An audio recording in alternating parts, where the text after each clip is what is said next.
শোন দিদি, একটা কথা বলি। আমি রাস্তাতে যাচ্ছিলাম, ওই ছেলেটা আমার ধাক্কা দিচ্ছে, মারছে, আমার খুব ব্যথা লাগছে দিদি। চল চল। কে মেরেছে?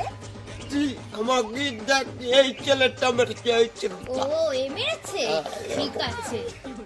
এই তুমি ওর গায়ে হাত দিয়েছো কোন সাহসে? হ্যাঁ, এত সাহস পেলে কোথা থেকে? তুমি জানো আমি কি করতে পারি? আমি কে? আমার ক্ষমতা সম্পর্কে তোমার কোনো ধারণা আছে? একটা ফোন করব, এমন লাঠির বাড়ি খাবে না পিছনে, একদম মনে থাকবে।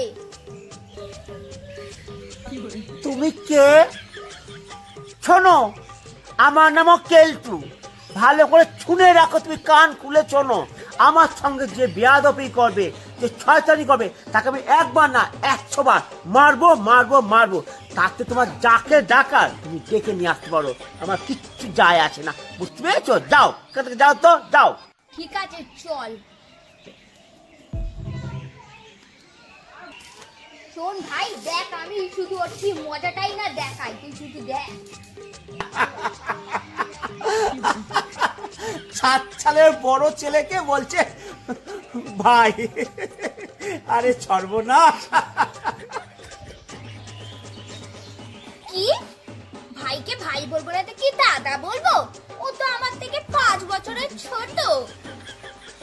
আরে বাবা, আমি তো ভাবলাম তুমি ওর থেকে অন্তত 5-7 বছর ছোট। সত্যি কি মাখো তুমি, বলো তো?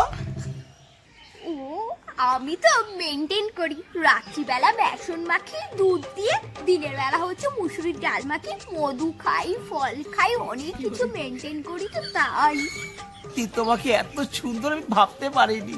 আর কি মেনটেন করে তুমি চলো গো। মেনটেন না করলে হয় নাকি? এই যে তোমার এই ডার্ক সার্কেল গুলো দেখছি, তুমিও মেনটেন করলে ঠিক হয়ে যাবে গো। তুমি কি কিউট গো, সত্যি তুমি কি কিউট। চল দিদি, চল দিদি, চল। তুই না সত্যি সত্যি তোরই দোষ ছিল, তুই নিশ্চয়ই তুই কিছু করেছিস।